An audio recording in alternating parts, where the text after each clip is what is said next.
So we got Mr. Rosenblum back again. Charles, thanks for coming again. And we're going to touch on a few things that we didn't get a chance to talk about last time, or more in depth than we did the first time. And so welcome back. Thank you. Thank you for giving me the opportunity. There were certain things that I think might be highlighted and might be of particular interesting. One of the things that stands out is the celebration when VJ Day came up, and that was the victory over Japan in August 15th, actually, in 1945. It was officially over. Truman announced that the war was over. We had dropped an atom bomb on Nagasaki on August 9th, and then we had previously dropped the first atom bomb on Hiroshima August 6th. The first one, incidentally, killed about 80,000 people, and the one in Nagasaki 3 days later were about 100,000. And the question has come up, did we really have to drop the atom bombs? And was it really, something we would have done on Asian people rather than the Germans who were Caucasian like us? And I'm not sure about that. I think that we might have dropped it on Germany. I'm not sure. But in any event, it was certainly needed. The first one ended what would have been a total disaster. Millions would have been killed in the invasion of Japan. The Japanese were just going to, fight to the last child, really. The second atom bomb, 3 days later, I'm not really convinced that was necessary. We might have done something in that 3-day period that would have prevented that, but who knows, that's water under the shed. But we did have quite a celebration on VJ Day. There were block parties. I was living in in Rockaways at the time. It was my summer vacations with my family, and there were block parties, and people were just overjoyed. They were dancing, and everybody was coming together. It was quite a happy, joyous. VJ Day has that iconic picture of the sailor kissing the gal. Yeah, right. And then they have since made a statue that has, in recent years, been a bit controversial, but it's that iconic photo of the sailor kissing the gal as he came home and just, I guess, overrun with joy at that point.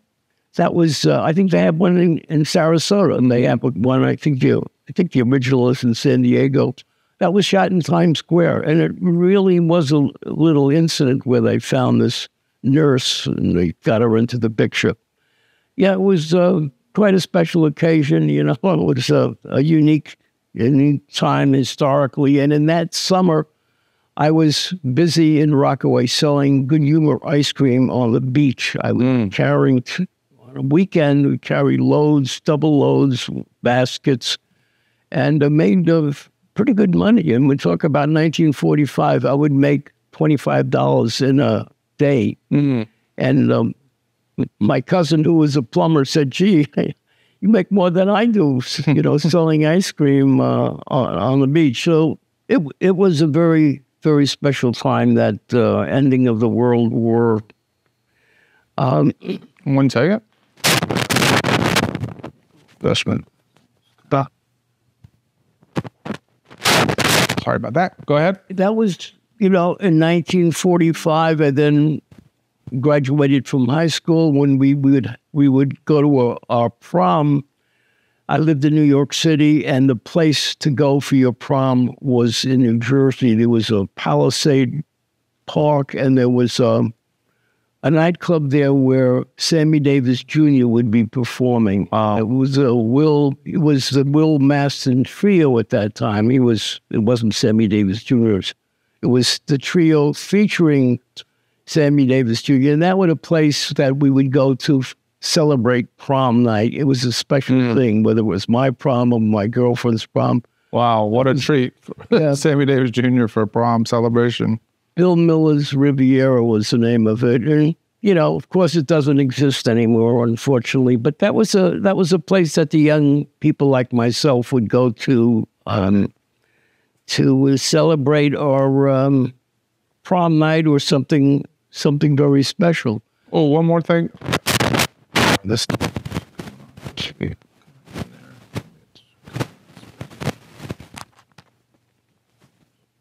On it to rub on your shirt. All right. Chronologically, I'm just going to the time when, around this time, I started working more steadily in my father's drugstore. I was going to pharmacy school, and to keep your pharmacy license, you had to, in the summers, take a job in a drugstore. Well, my father's drugstore was in Harlem, and one of the people who was our customer was a woman who was an abortionist.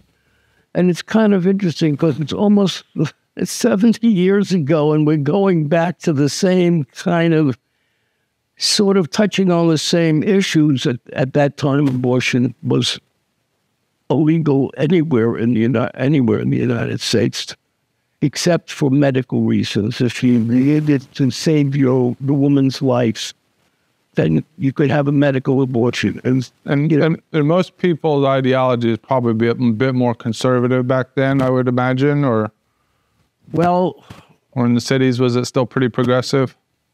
The times were more conservative times. We've gone through sort of swings in terms of the conservative attitude in the culture. Now we seem to be in a very conservative period in our history or our culture.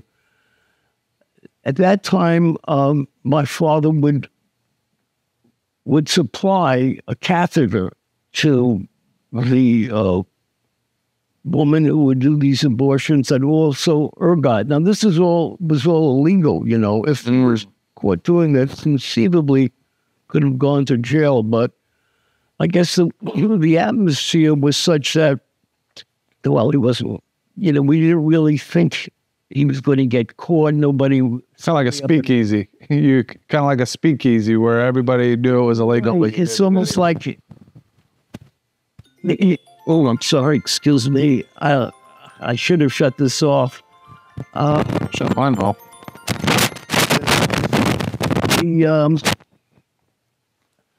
The reality was, if you were a person with any means, if you were a middle-class woman, you could go to your doctor, and the doctor would, say, oh, yeah, we need this to save your life. And they would find reasons, they would make it accessible for whatever amounts of money they would charge for it. And, of course, in the back alleys of Harlem, I don't think it was very much money. Maybe it was, $50 or $100 in those times, which was a lot of money. And occasionally, unfortunately, some woman would die in this procedure because it was not particularly hospital setting. So it was dangerous. But that was part of my Harlem experience. At the time, also, we had prize fighters come into the store, and one of them I think I had mentioned once was Joe Lewis's sparring partner, big guy by the name of Abner. And these guys, we got very sweet guy, very nice guy. They would get beaten up. Boxing was a big deal at that time. And we had leeches in the store. My father, we had a glass jar of leeches. And when a fighter would come in with a swollen eye, bruise, he would put the leeches on the wounds, and it would work. Yeah, my mom was a pharmacist as well, and she went to a pharmacist trip in the USSR at the time, and she went to a pharmacy there, and they were still using leeches, and that was in the 80s, so it's still kind of a proven, tried-true method, I guess. And it worked, and leeches have come back in microsurgery. Wow. They found that leeches work best in connecting capillaries. They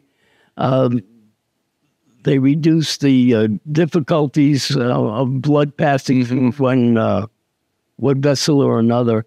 But the thing is that in order to feed the leeches, my father would put them on his skin. So, he had 5 or 6 leeches feeding off his blood. Letting off some iron out of his system? I'm not maybe, but fortunately, he never asked me to do that. That was never part of my job in pharmacy, which was in his drugstore, which is good.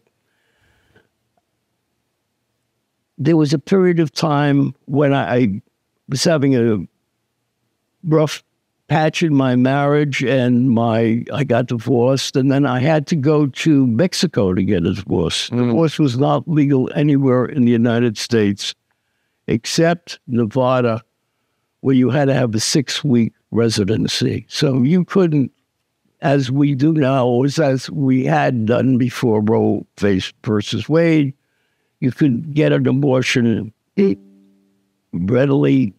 Recently here, now it's not so easy, but in those times it was impossible to get a divorce. Did I say? And what year was this?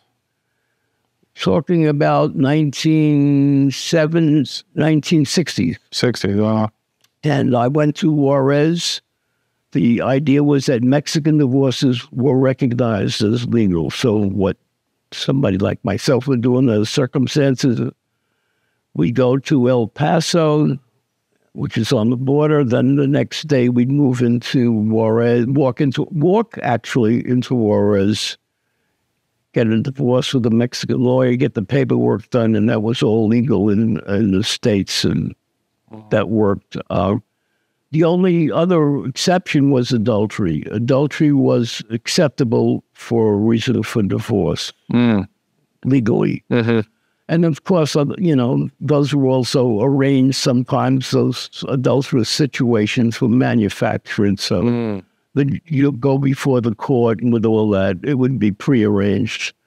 So that was an interesting time historically where things like divorce were impossible, things like abortions were impossible. It was just a very different culture back then, certainly not. When you talked about the abortions, is that something that was in your purview because you were working with your dad at the pharmacy, or is this something that was a talking point for the broad public at that point?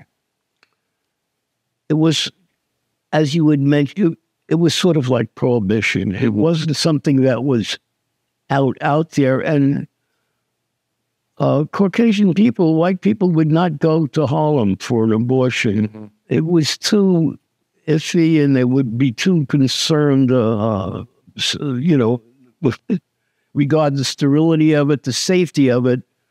But it was very open in the Black community. It was like, that's what you did. If it wasn't rare. It was rather common occurrence to deal with that problem because, remember, there was no birth control then. And they had very crude birth control.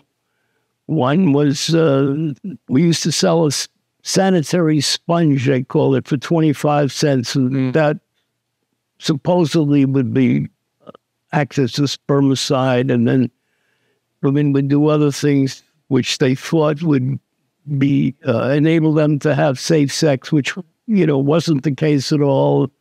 And so you had a lot of unwanted children around. It was, it was a time. Yeah. Historic time. Different time. Different time. So I did get divorced, and then I would be taking my sons out on Wednesdays for dinner. It was sort of like, Wednesday night is the dad's night for dinner, and then every other weekend, I don't know if that still exists. Maybe it still is. And we didn't have joint custody then. That wasn't a thing either that existed. So there were certain things that have changed. Now the husbands have more rights in a divorce proceeding. It's fairer to the man. Then it was just like the mother got it. The mother got it. The mother was everything in that. It wouldn't make a difference what sort of record. It wouldn't make a difference if she was a junkie or whatever. She was going to get custody of the children. Why do you think that was at that time? Despite economic situations, they would favor the mother? Is there a reason you think for that? favoring the custody to go to the mother, even though she might have been a junkie, like you said? Or I think the feeling was that children really should be with their mother. It was just a general feeling, and maybe it still exists, that, children do better with their mother. They would get more attention maybe from mom than a father that's maybe trying to get out there and work and stuff like that. Yes, the women didn't work. They weren't part of the workforce as they are today, so that the women would have more opportunities to be nurturing and to spend the time with the children. I would take my two sons, Arnie and Jeff, and take them on summer vacations. I would be able to do that for a week or two. We'd go to the national parks. That was a big deal. And then in 1969, I decided to take them to Israel because they hadn't been bar mitzvahed. I lived in a very secular family, and my wife wasn't interested in particularly having my sons bar mitzvahed, and I wasn't keen on it. It wasn't important to me, rather. In retrospect, I might have done something differently. But anyway, we did have a very great trip in Israel. And that was about 10 days.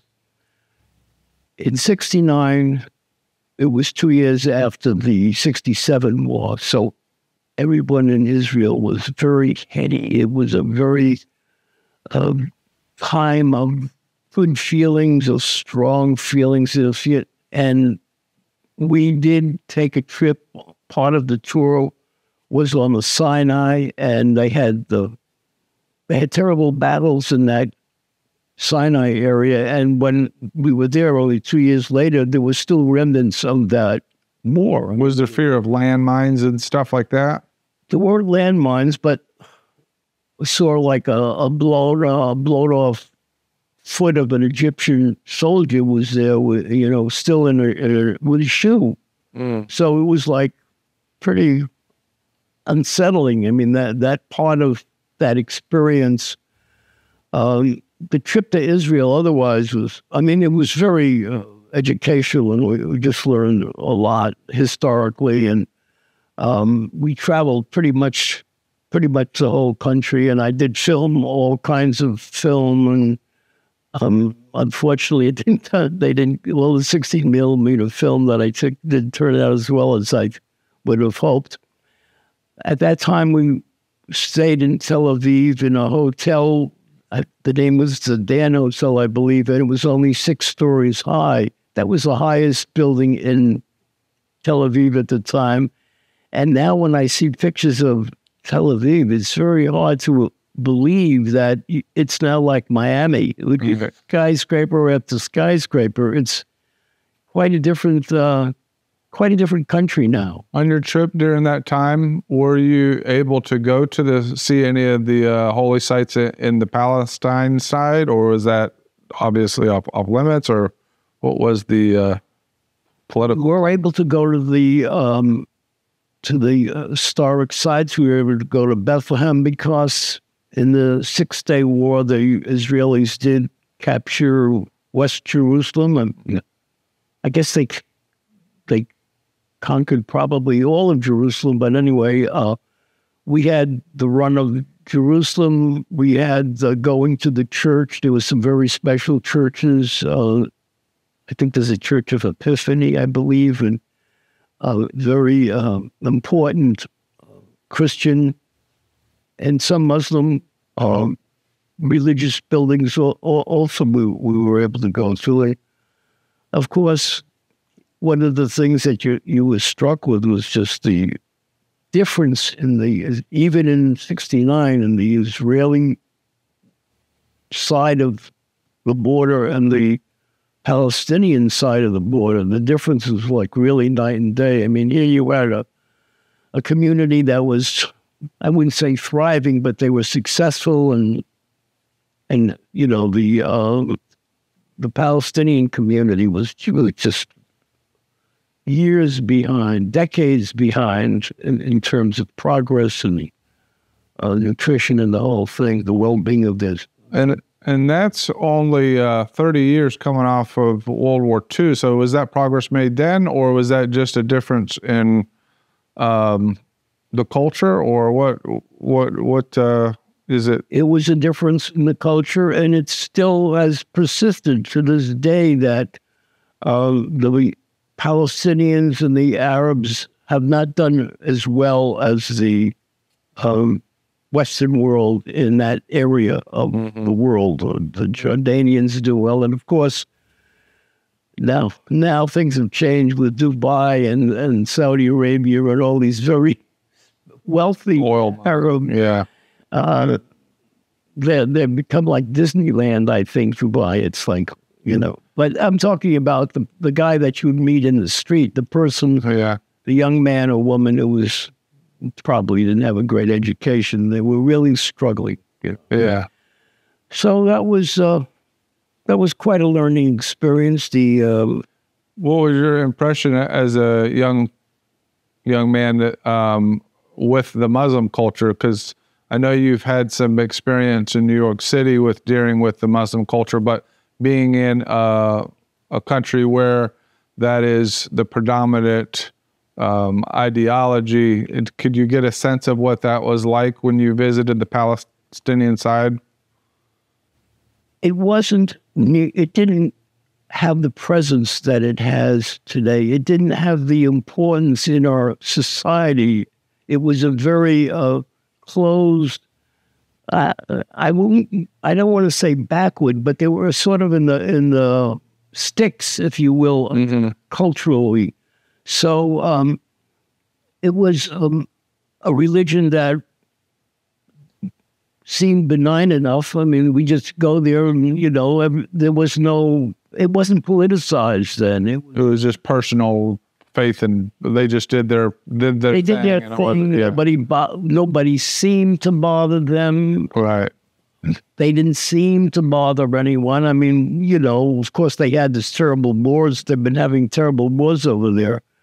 But other than that political aspect of it, they just receded they were like the background noise, It didn't really come up as something to get involved with or concerned with or pay much attention to, frankly. I took a trip to Dubai, and I was by myself, and I had not been there before, and I was touring around. I got on the train system and everything, the public transportation, and I remember getting on the car at one point, and I was like, well, it's not that busy here. And I was standing, and there's a lady sitting over there, and then the doors closed, we start going, and I got a weird feeling, and I looked to the right, and the car is slap full over here, and I realized at that point, because everybody's staring at me, that I was in the women's part of the car, and they thought I had lost my mind or something. So, oh, excuse me, I made my way to the men's side, but it is interesting if you've not experienced that. The contrast to what we're used to here in the United States is when you go to a predominantly Muslim country like that, and there are different laws and stuff like that. It was a little unsettling, to be honest, because I was like, well, am I going to get a ticket, or am I going to get put in jail? Like, how serious is this? It's just one simple thing. You just get on the car, and you just didn't know any better. But that was my experience there. We didn't have that kind of experiences because we weren't in that time frame, and the Muslims were just, as I say, retreated into the background. When I went to Turkey, I was very impressed with the Muslim world out there, with their mosques. They were just, extraordinary buildings, and of course, the Muslim culture had been really thriving in the 1400s, 1500s, part of the earlier part of that century. They were very, very successful. They were very knowledgeable, and we learned, number systems and all kinds of things from the Muslim community. So things have changed. That's all I'll just say. Things have changed, and unfortunately, not so great. So,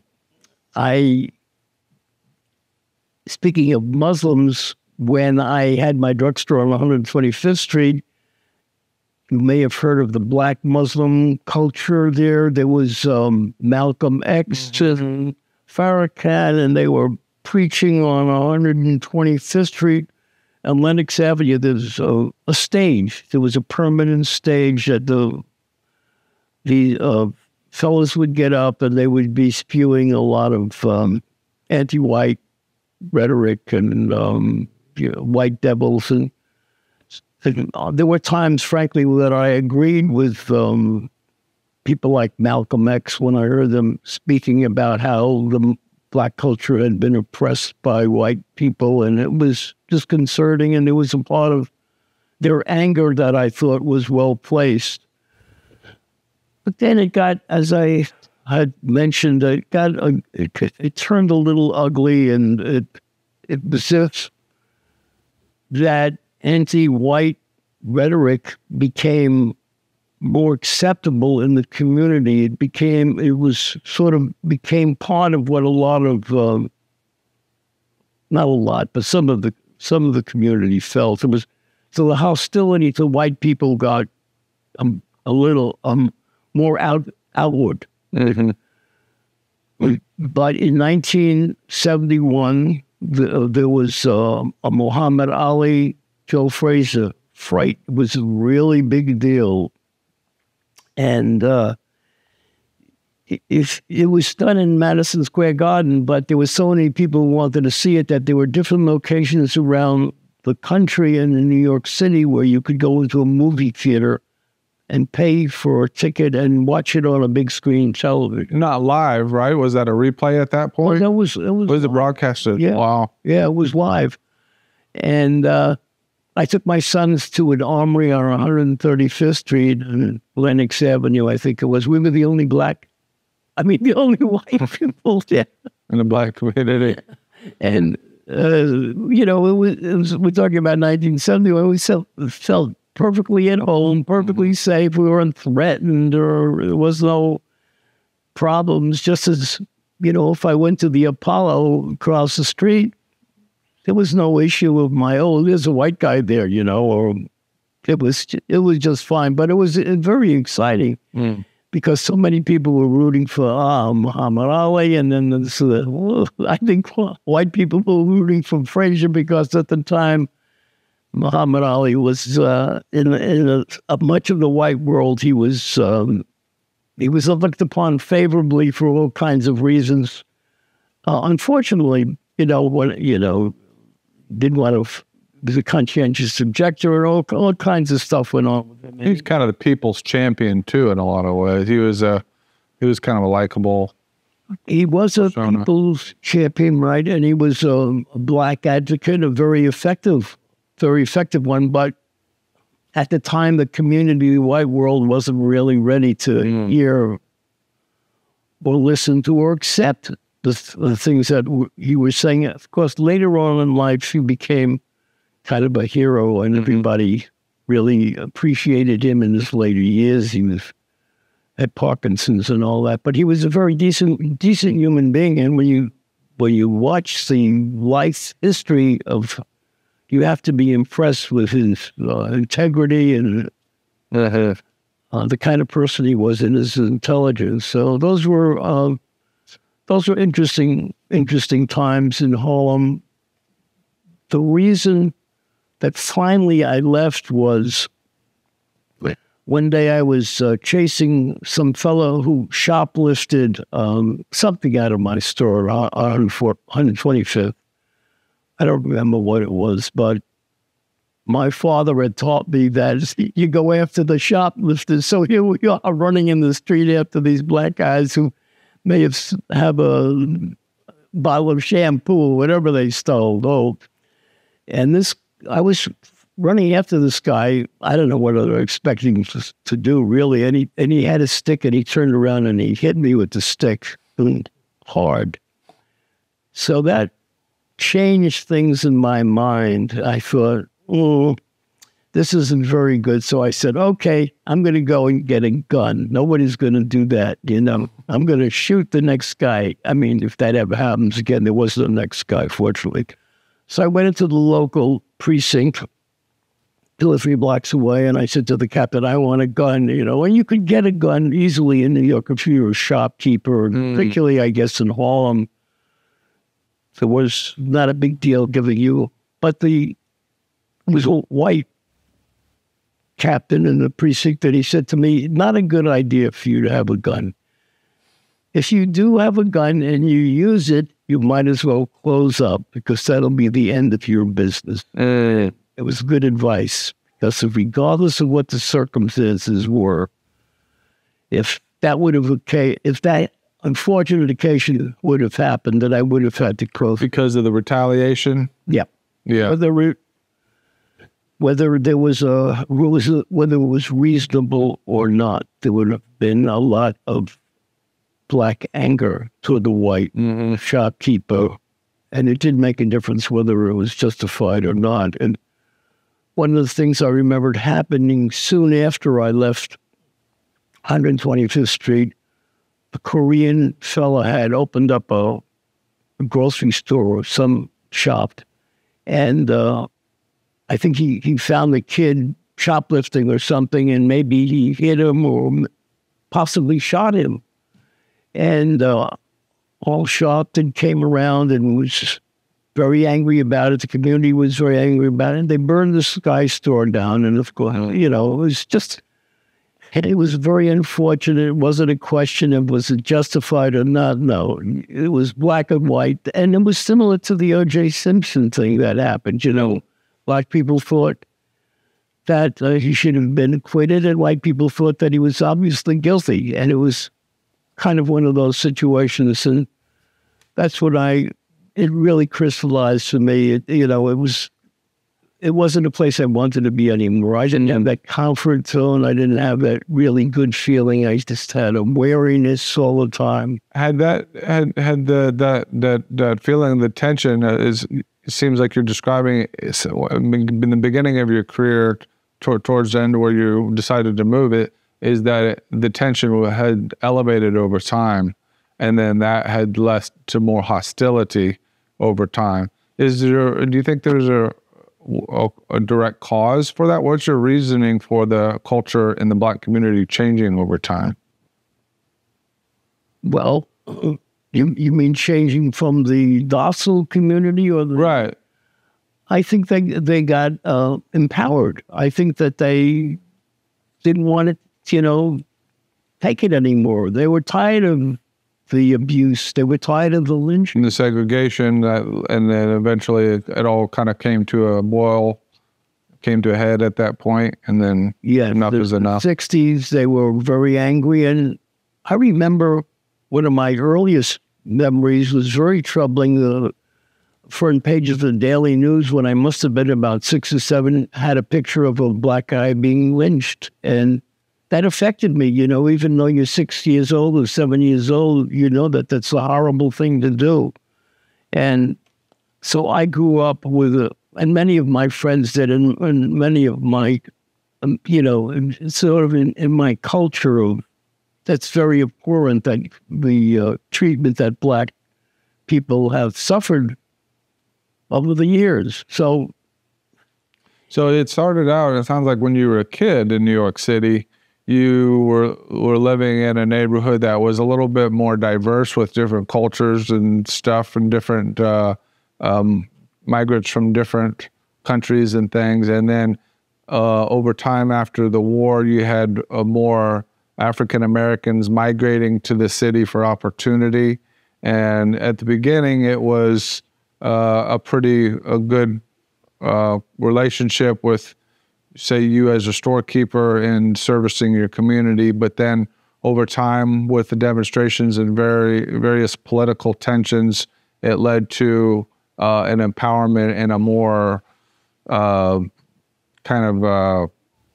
aggressive community that eventually led to you wanting to move.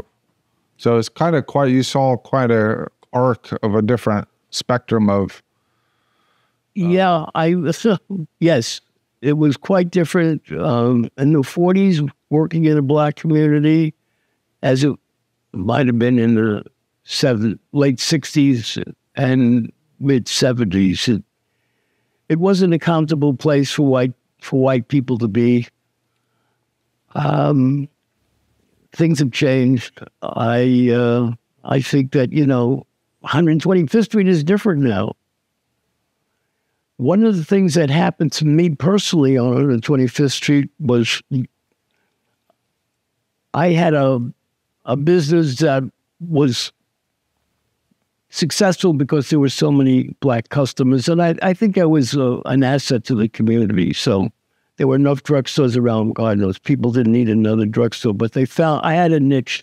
Mm-hmm. I had a niche there, and I had an opportunity to move from a small drugstore, a small space, mm-hmm. to a larger space a few doors away.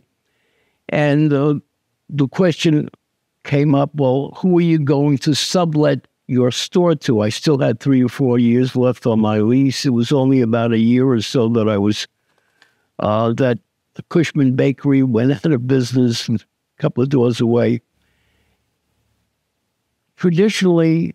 Not traditionally, but always, the storekeepers would rent, or the landlords would rent to white shopkeepers, white businessmen. I don't know if black people ever really applied to get a shop. Maybe just they thought it was impossible for them to get an opportunity on 125th Street. It was considered like a Gold Coast, 125th Street, a lot of business, a lot of successful business.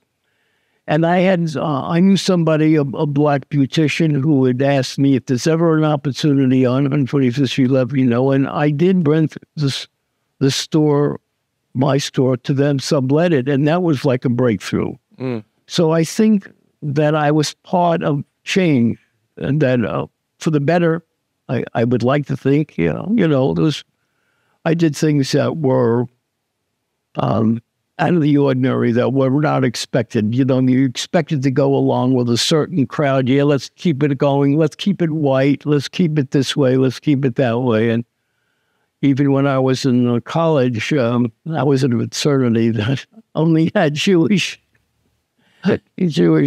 students in it. And I had a very good friend who was Italian. And I'd say, come on, Nick, you're going to go into this fraternity. And he did go into the fraternity, and I was like, well, that was a change. It was, so things were changing. It was the beginning of what times were changing. It was still awkward for a man and woman to go into a restaurant, a black and white couple go into a restaurant in a white area. Black area was okay. In Harlem, it's no problem. But to go into some of the better restaurants in the city, in New York City, then you can sort of find people looking at you, like. Was it mainly a racial thing, or do you think there was an economic factor too? Because when I hear you describe a lot of black folks coming from the South out to the city to try to make something happen, it gives me the impression that a lot of the black community, if they're coming through those means, they didn't have a lot of resources whereas somebody who might be a third, fourth generation member of the community in New York City probably had more of a foundation and financial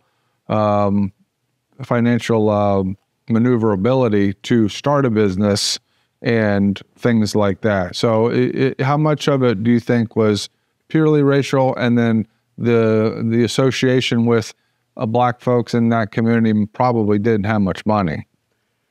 I think it was a little of both. Yeah. In our community, there were black doctors. They did well. There were some black lawyers who, politicians, very, very good customer of mine, and a friend was a fellow by the name of Basil Patterson. He was the father of David Patterson, who became New York City's mayor. There was David Dinkins. There were people of prominence in the black community. beauticians and morticians did very well. They had that is solid business, and when you look at, who were the people who were living on the better streets, there was a very good street in Strivers Row, it was called, still is probably 135th Street, where they had those beautiful brownstones that the wealthier black people lived in, lawyers, doctors, and educators, not so many educators, but I think it was both. It was probably, it was just startling. It was the things that we weren't used to. It was just like, only because we weren't used to it. We've accepted a lot of things in our society. Certainly, the gay world, for example. I mean, when I was growing up, it was, would be unheard of actually, we didn't know many gay people because they weren't really out. Mm-hmm. But now, as we know, our society has changed so much. LGBTQ people and gay people, they're all accepted, and they're not people to wonder about. Now when you see a gay couple, lesbian couple, it's no big deal. Mm-hmm. Back then it was. Those were things, when Jackie Robinson broke into baseball. I mean, talk about historic moments. It was like stirring to see the change that came on in the black community. They had pride, and so much pride in Jackie Robinson, and the pride that they had in Joe Louis also, but it was much, much bigger and deeper with Jackie Robinson, who actually came into the store once, and I sold him a pack of Camels. I'll never forget that. It was a big deal. But that was at the end of his career, and he was, on the way out. Unfortunately, he was suffering, and he didn't have very good eyesight at the time. So that was a lot of my life, and then I went into the Soho world that I had mentioned, and that was markedly different. I had only been in Soho 4 or 5 months. I'd been in I was in a cast iron building for loft. It had been some kind of factory. It was at 117 Prince Street, and there were neighbors in that building, and one of them was the Pates family, the Eton Pates family. And he was the young boy who was missing. He was abducted by one of the clerks in the area. The kid was his family was also lived in 117 Prince. We with other families above the store, there were a number of families, and the Pateses were one of them, Stan and his wife, Julie. And, one day the kid wanted to go to kindergarten on his own, by himself. He wanted to walk to the bus stop by himself. And even though the family was very apprehensive, they finally let the kid walk 2 blocks. And then, of course, crazily, he was abducted and missing. And the father, Stan, was a photographer, and he's the fellow who started putting missing posters all over New York City. And then he got it on the milk cartons. Said they started that program when young people are missing. They put their faces on a milk carton, hoping that somehow that'll help discover where he was. The police came into my store, the detectives. I was a new storekeeper in the neighborhood. I had this huge basement because it was a 2,500 square foot basement that really had just all kinds of junky things in it.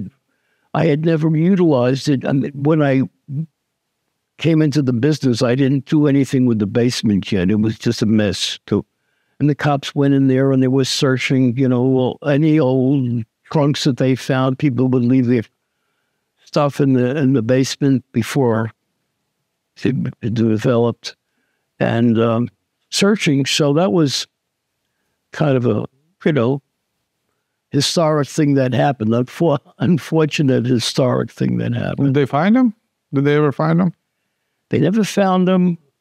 And it was only been probably within the last 10 or 15, probably about 10 or 15 years ago that they finally, somebody in prison confessed to one of his cellmates that he was the one who took the kid, killed him, and put him in a dumpster and so on.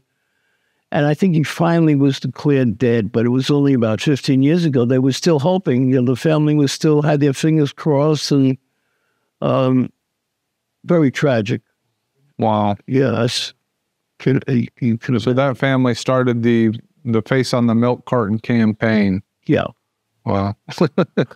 I guess over time they quit doing that. And then you see the faces I remember when I was a kid, you see the missing faces at Walmart. You go to Walmart, you see a bunch of posters missing. Now, of course, when you're driving in Florida, you see things like alert. You get it on your phone. Yeah. Amber Alert, abducted children. Driving, and at first, coming down to Florida 6 or 7 years ago, I had never seen that before. So I'm wondering, what are these different alerts? There's an Amber Alert, there's a this alert, or that alert. I mean, finally, you get to understand it. But those were attempts, to sometimes they work. Nowadays, they do things that work with the internet, and the world is so different. What do you think about the technology over the years? So you've seen quite a slice of a technological evolution in your years. So what do you think about it? Do you have is there a sweet spot in your life? Like, is there a time, a decade that was, say, the sweet spot? Everybody probably has one. A sweet spot, even before? Like, if you could freeze it in time, what was the perfect time to be alive in your life? Well, the perfect time to be in my life was probably the 50s and 60s. Mm-hmm. That was the time when our country was the leaders. We could be so proud of being American. We were so envied by the world. We had just saved Europe. We were the heroes of the world in many ways. We were fighting the Russians in the Cold War. We had gone to the moon. Going to the moon was a big deal. I was in England when we landed on the moon, and I had to watch it. And it was 2 a.m. U.S. time, but actually it was so historic. I wanted to see it, and everybody thought, "Oh, we were the greatest country." We couldn't, we went to Paris, and everybody was hailing us as Americans and what a wonderful people. And then I think there was a lot of antagonism. There was a lot of envy. There was a lot of resentment. And then when a couple of years later, when Nixon had done something with our gold standard or the money, and we were I was in Europe again, and we were limited to the amount of money we would take out of our account or to go to a bank because of this monetary upheaval that was going on. I think that I was in Paris. I think they kind of enjoyed the fact that,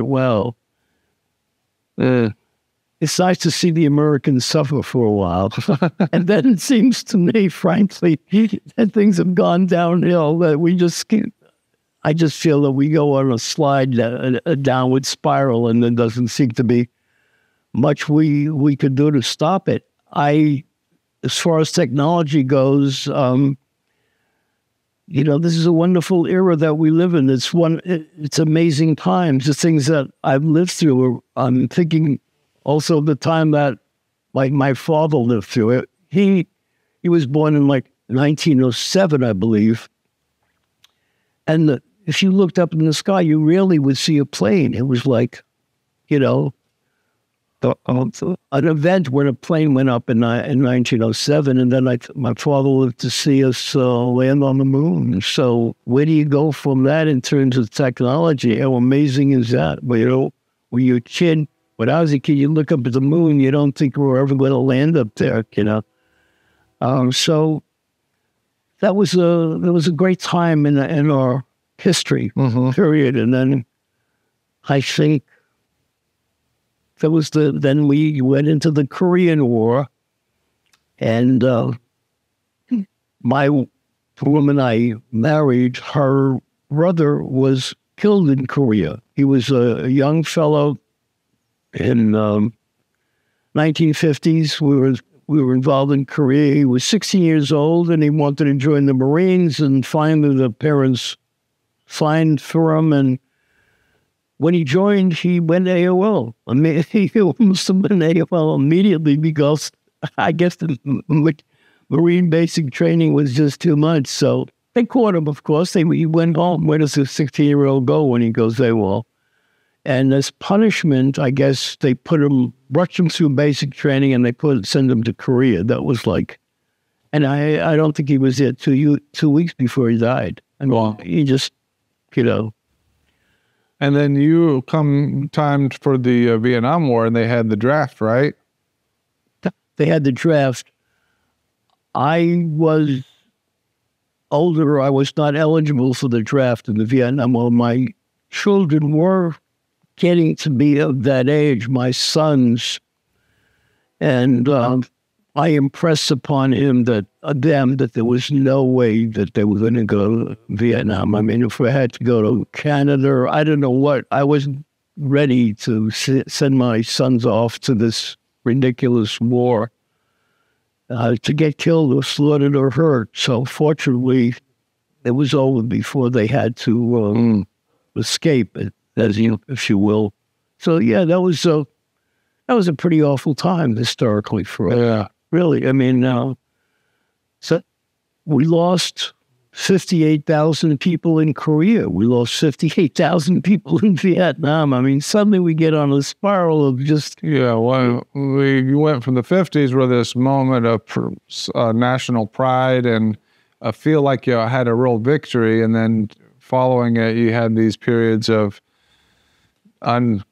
unnecessary wars that they realized were unnecessary now, and it kind of just continued that way with, the Iraqs and Iran, or Iraqs and Afghanistans of the world, and it's like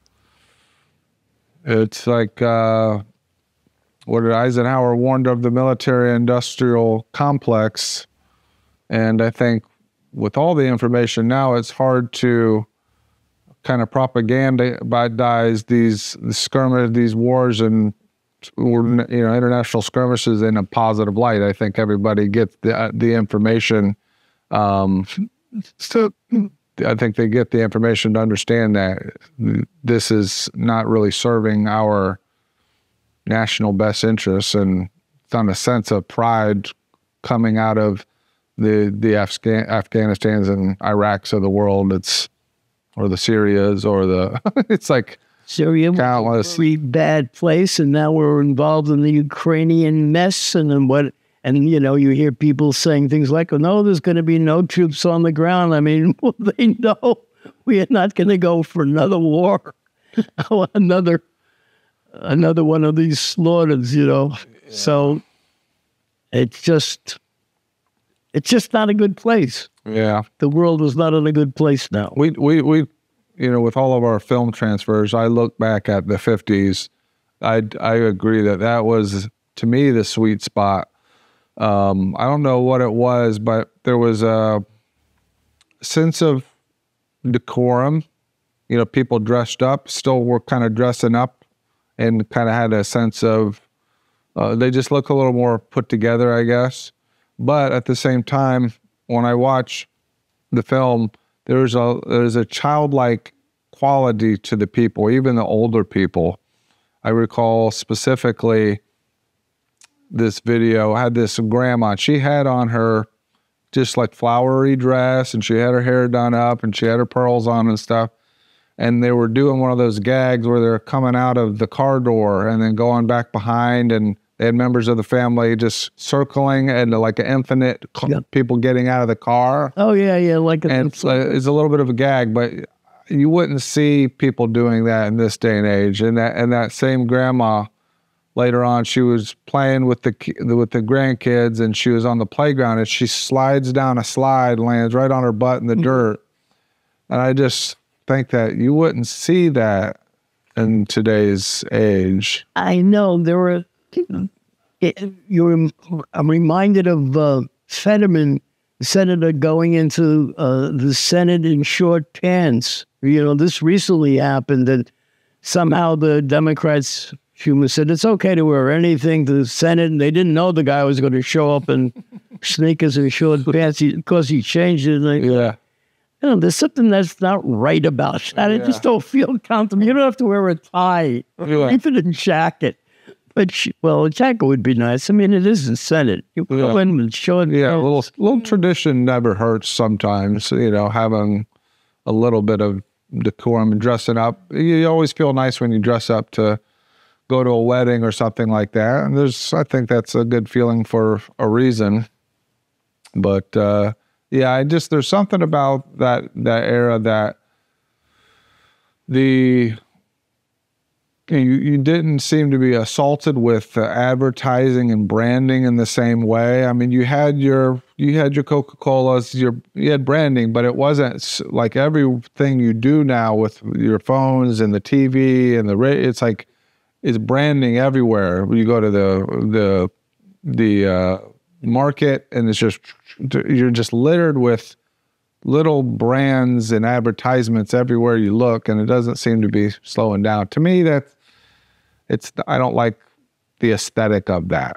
I don't either. I'm offended by it. Yeah. And the problem is, I can't figure out how to avoid it. Right. How do you escape it? I mean, you think about, you go to Samoa, maybe it'll be all right there. Maybe you won't be constantly bombarded with things that you have to buy or that you need or that you should need or drugs that you should be taking. I mean, it's a very tough time. I find it a tough time to live comfortably. It's almost like a struggle against the powers that be, if you will, that kind of want to manipulate you or to get your money, want you to take out a crazy anything policy loan, whatever it may be. It all seems to be just about greed, making money now, and it's all over the place. And I too have difficulty with it, and I don't know how we're supposed to survive it. Really, how do we deal with it? How do we get into a shell? How do we protect ourselves? Yeah, because I'm sure that it's not doing us any good. I know that it can't be good for us. Exhausting mentally to just endure the onslaught of all these ads and services and subscriptions. It's like, you kind of just want to just clear it away and just get back to basics. That's what I imagine. But like you said, where do you go other than you go to some other country and you have a little break from it or something? But you've done a bit of traveling yourself, so maybe there's a place in your mind that, if I could go back, I'd go back to wherever. Yeah, I don't know. Do you have a place like that? And have you traveled much? You went to Israel, but any other places you? I've traveled a fair amount. One of the things I've done since I retired, I've traveled. I liked Japan a lot. I don't know why I sort of like the fact that so much is different. Everything is not the same as we know it. They maintain their cultural traditions in a real strong way. It's different. Signage is different. The attitudes are different. I found it refreshing. There are parts of the Japanese culture that isn't so great, but they're, as a visitor, we have to remember we're only visiting. So when we go to Italy, my friend wants to go to Italy all the time, and she thinks that's where she wants to live. But Italy is having problems too. When you come as a visitor, it's great. You don't get involved in the ugliness that's going around. But when you start living there, I think you suddenly become more aware of it. Maybe it's part of our world. Yeah. I don't know what we can do about it. Yeah. I don't know what the answer is. Yeah. We're excited to go to Japan. We're going to be going to Japan in September for about a week. So 4 or 5 weeks? For about a week, just a week. Oh, that's great. Yeah. Just do as much as you can, see as much as you can. it's just so different. It's fun to go to a baseball game in Japan. Yeah, we probably want to do some sumo. Did you see any sumo while you were there?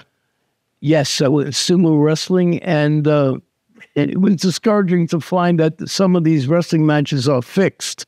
So, but they are fascinating. It's a fascinating culture. They're betting there all the time. It's not that easy to go. So, make arrangements. You got to make arrangements. If you want to go to a sumo match, they're sold out, I think. So, maybe you can figure out a way to get before you get there. The other thing we want to do is onsen, the natural hot baths. Yeah. Did you get a chance to get in one of those natural spring hot baths? Did. So we want to do that. I think we like the city vibe, to the excitement of a city and everything. But I think I'm also excited to kind of get into more of the countryside and then get more of a Zen vibe going. Then that's the place. You want to go to some temples. Well, you're going to have enough temples, and they're very special. I mean, you can feel the difference. I have not been brought up in a religious culture personally, but when you're in Japan, there's a certain spirituality that you feel when you go into one of these temples and they start hitting the gongs, or you see the people praying in the Buddhism or the Shinto. It's just like you get a bit of spirituality there. I'll tell you, something that happens, and you think special. Anything off the beaten path that you recommend? Well, if you can, the sumo wrestling is great. If you go to, I went to a hotel that you stay in. That's a traditional hotel that you sleep on the floor, and it's. I went to a geisha house. That was interesting. That's something that you're not going to be able to. Do you know anyone in Japan who might help you get into something? No, we don't. We've been trying to gather as much information with watching travel guides and things like that on YouTube, but I saw that recently because of the overwhelming amount of tourists. They've started to close off streets in Kyoto and applying different tourist taxes and stuff, which I completely understand. I like the idea of them preserving their culture in a real strong way, but I wish they'd do it after we visited. But yes, sure. Kyoto it's a special city. Yeah. It's it's the place that one place we said we would not bomb during the Second World War. That was off limits, Kyoto, because too many temples, culture, and fortunately, we didn't destroy that city. Fortunately, it's just, and I went to the usual tourist things. I went to Hiroshima and travels. You'll have a great experience. Even going on a train, bullet train, right? Even having a meal on the train is special. So Lonnie's scared though, because half of the food there seems like raw fish and stuff. So she's not a big raw fish eater. So hopefully she'll probably have plenty of ramen while she's there. If you get up early, go to the Tokyo Fish Market at 5 or so in the morning. I mean, that'll be special. You get these huge tunas. Right. And these guys are bidding amazing amounts of money to buy, I don't know, thousands and thousands of dollars. I mean, they're special. They're into their tuna, that's for sure. So you'll find it. Any more destinations on your bucket list that you want to go to? Well, there are places that I haven't been. I haven't been to Russia. I haven't been to St. Petersburg. I almost got to the Bolshoi a couple of years ago with my cousin, who is a photographer, but the COVID sort of stopped that. But I got to go to St. Petersburg for a couple months when I was 21. Oh, you did? Oh, yeah. It was a great time. We basically partied the whole time we were there. So we'd wake up late in the day and then go out all night at the clubs and stuff like that, and drinking the Baltica beer.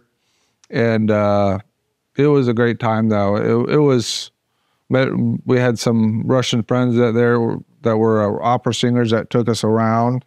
So we got to tour the city quite a bit. It is a really beautiful old city. And what year are you talking about? It was so I was 21, so that was about 21 years ago. And it was right before their 300th anniversary, so they're getting everything geared up for that. But it's a massive city. And yeah, it was just fun, exciting time in my life to figuring out how to communicate, because neither one of our Russian was that good. So I remember a few phrases even to this day that just stuck with me because of my trip there. So so I try, anytime I meet somebody that speaks Russian, I try to break them out to good to keep it fresh in my mind. But you mentioned 20 years ago, and suddenly I remembered the World Trade Center experience that I lived through down in Chelsea, where I was only about 20 blocks away from Ground Zero, and that was a harrowing time to be in New York. It was a harrowing time. I don't know, for our whole country. So on that day, you were in Soho at that time? I was in Chelsea. Chelsea is just about 20 blocks north of where the World Trade Center was, and it's about 10 blocks north of Soho. Wow. I lived in a brownstone, and a friend called me, hey, a plane just hit the World Trade Center. And then, oh my God, I went out. There was a Chelsea Piers. I would go to an athletic club there, and you could go way out into the Hudson, and I'm walking out there, and suddenly, you see another plane hit the World Trade Center tower, and you just can't, you just can't believe your eyes. You can't believe what you're seeing. And then to watch that thing crumble, to watch that building crumble, it was just like, you just don't believe it. You think it's a dream, and it was just a terrible time for New Yorkers, for me, for the country. It was just, I remember I got into the car the next day and I had to get out of New York. You could still smell the smoke, and ran up to the Berkshires. And when I was there, I got some respirator masks and went back down to the city, and we're giving it away to the first responders. Interestingly, I had a 70th birthday party planned to go out on the Hudson River in September. And we were the first pleasure boat that was allowed to go into the Hudson. So I had chartered a boat for friends and family, and we just went around Manhattan, and we went to the Statue of Liberty, and I have pictures still of the smoldering ruins. It was still going on. The flesh, the searchlights were still lighting up. It was just, I think we're talking about the end of September now, around September 30th. And we went out there, and I had them play Ray Charles' America, and God, everybody was crying on the boat. Just reliving it is very, very touching and upsetting. It was just... Yeah, I remember after it had been probably a few years or so after, and they still had not built anything, and I went and visited New York City with some friends. I remember going in, I guess it was in Manhattan, and it was in some Irish bar, and I remember talking to the bartender there, and he was a Irish guy, and I asked him about it and what he thought, and he's like, tired of looking at a hole in the sky, and it was just that he said, tired of looking at a hole in the sky. He said he wished they would just do something, build something, or do something, and but it was, even years later, you could tell people that lived there from there, it hit them different even than I think other people that live in other parts of the country. So, But I'll never forget that day either. I watched it on the news like everybody else. It's the kind of day you really wish wouldn't. You didn't have to live through that. That's a day you could have done without in real life. That's for sure. Well, I was in Soho at the time, not at the time of the World Trade Center, because I had just left Soho just a couple of months before. April of 2000, I closed the store in Soho, and then 2001 was just about a year after that. But we were talking about incidents in Soho that were unusual, and I had some fun times there. There were some good times there. We were very busy around Thanksgiving with the turkeys, and a woman from the New York Times food section called up 2 weeks before Thanksgiving and said, we're going to do an article on turkeys, and we want to do an article on organic turkeys, because we were the place to get an organic turkey. And she said, I'm coming down tomorrow to taste your turkey. And I didn't have any turkeys yet. Cool. Yeah, right. Get them yet. I used to get turkeys delivered the day before they were fresh. Right. Frozen. The Mennonites would deliver them from Pennsylvania. So I had to deal with this. I didn't want to say, no, we don't have turkey. Of course you want the publicity. So I had a fella go to the delicatessen 3 blocks away and get turkey, cooked turkey. And she came in, and I had to give her that to taste as something, and she thought it was pretty good. She wrote up a little story about the Whole Foods turkey, but at least we got the publicity. Yeah, publicity is really important. She didn't know it was not organic. No, she's still alive, so if she sees it, she's going to be pissed. That's funny. Yeah, that was a fun thing we had. So, wow. So what were the other big sellers? What would people come into a health food market at that time for? What was it really? What was it that you provided that they couldn't get or wouldn't get from somewhere else? Firstly, we were 100% organic. So whatever they bought in our store was organic. Even our salad bar was organic. So there were people like Klaus Oldenburg, the artist. His wife was very allergic to sulfites, and he would shop in the store religiously because he knew that he could trust the things that we sold as being organic. It's kind of a little tricky to be organic because nobody knows. How do you know when you're eating the chicken it's organic or not? Just because there's a label that says organic, or even because the shopkeeper, but people knew that we were. Did they have the certifications at that point? Now you have to really go through a process to be certified. Oh, you do. Yes. And so was it like that back then, or was it just kind of a? Well, back then it wasn't codified yet, but there were many places that had organic farming, like the Dutch in Lancaster, Pennsylvania. They are very good farms. They don't use pesticides, so that was considered organic. The turkeys that we got, I don't remember if they were certified organic. I think they were. They just began to certify things, so people could get 100% organic. They could get everything they wanted in a health food store. If they wanted some exotic rice, we would have it, or some flour that's unusual, we would have that. That's part of what they knew it to be quality, less necessarily for health purposes, but more for quality ingredients. That was part of, at that time, people started worrying about what their children were ingesting, what the kind of milk that they were having. They were becoming aware of the damage of pesticides, and they had things with problems with Roundup. Agent Orange was probably a big news topic too. So you were starting to get an idea of all the chemicals and stuff. Based on what people were becoming more aware, and they knew they could shop there. And they also knew that our prices were really very fair. They were competitive to a regular supermarket because we did have low prices. We tried to do that.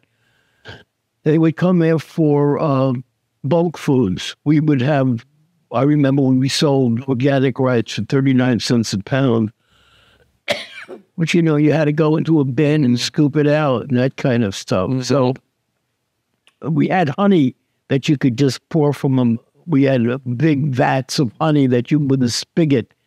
That was just fine. People liked the idea, you know, to put a container underneath.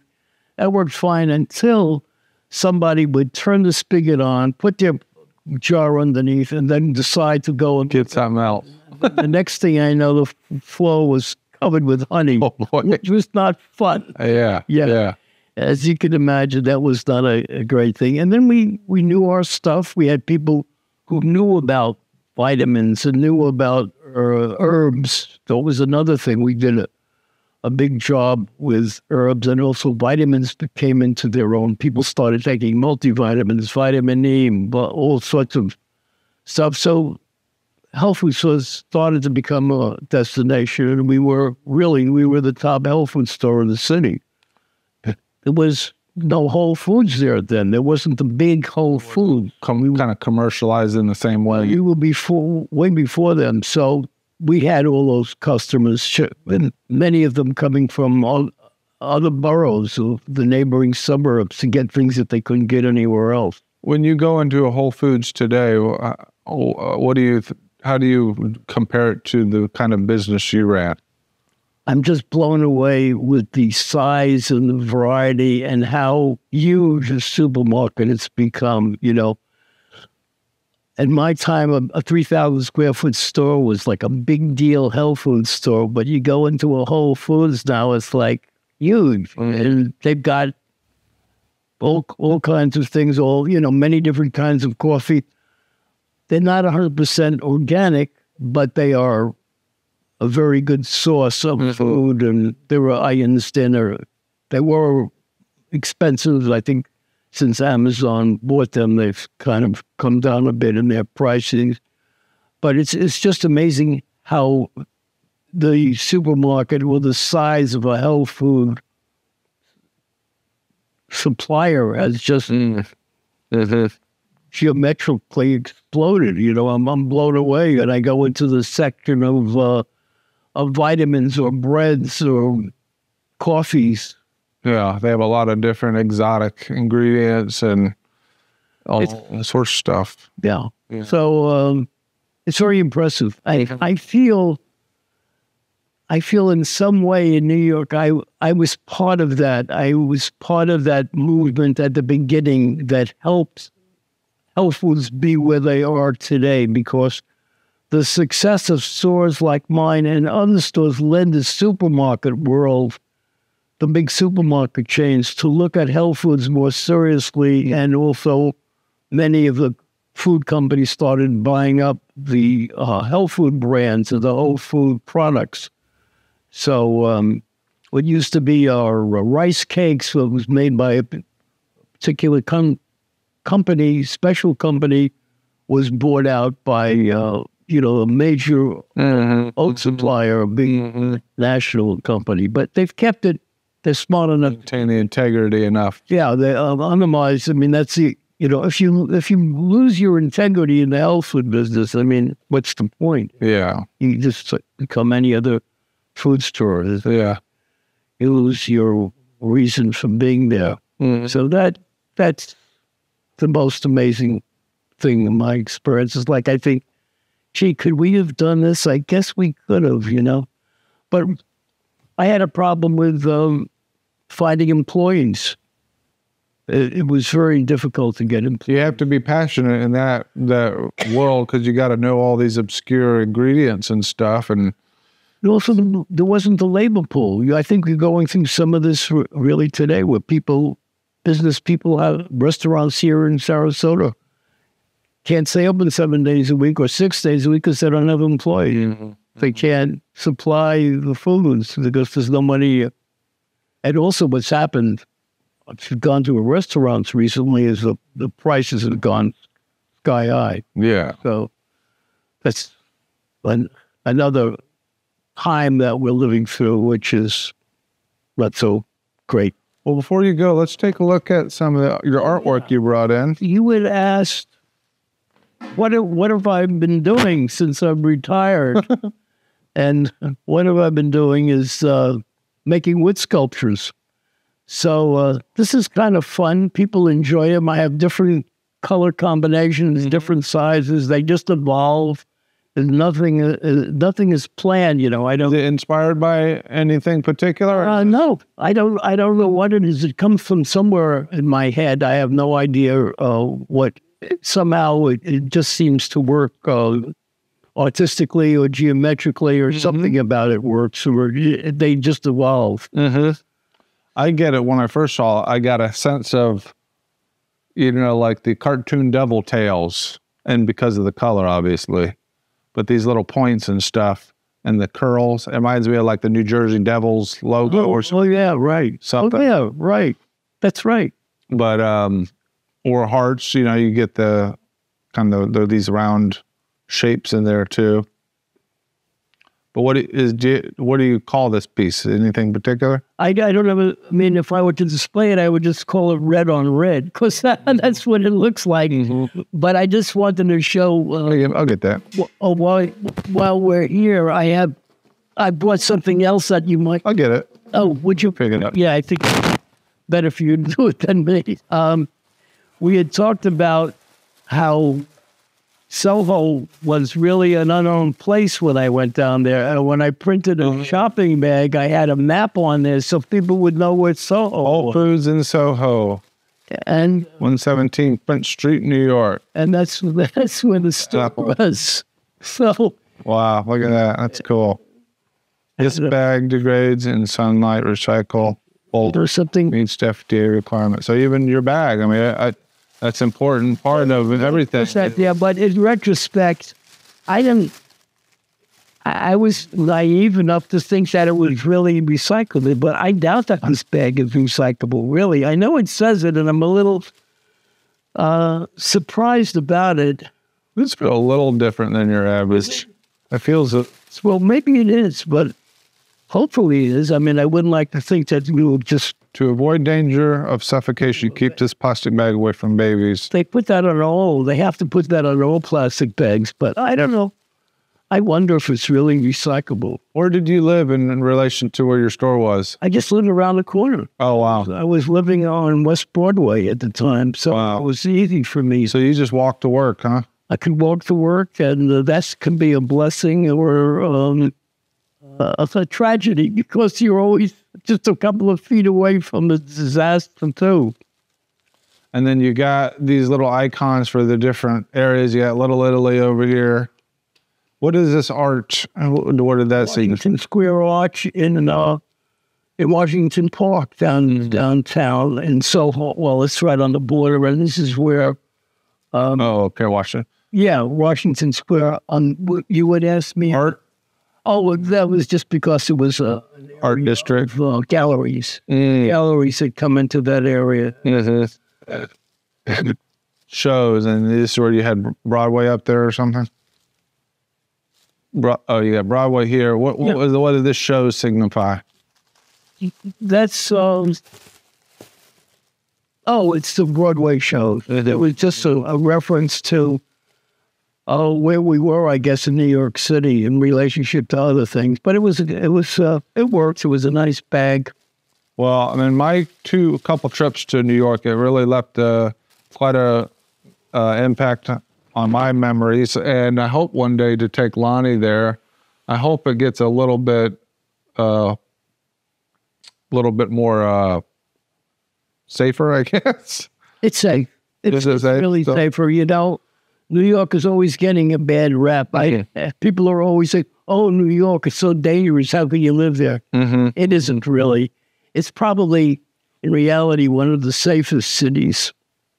You won't have any problems. Every once in a while, unfortunately, there's a mentally deranged person who does something, off the wall. But unfortunately, that's what we do with mentally deranged people now. We put them out on the street rather than keeping them in an institution where it's so much more expensive. Well, we were going to go right before the pandemic started, but then that kind of derailed our plans. But maybe one day.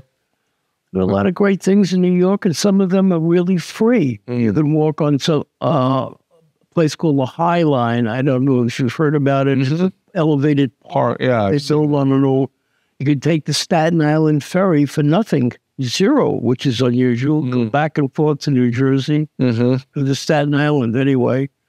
And you can walk across the Brooklyn Bridge, which is exciting. So and Central Park. There are a lot of great things in New York that you can do without spending money, but you got to find a place to stay. Yeah, I mean, it's still not cheap. If you have some friends in New York, that's the best way to do it. I do have my half sister's sister lives there. She works for Google, and I don't know that her apartment's that big, but maybe we'll give her a shout one of these days and at least meet up with her.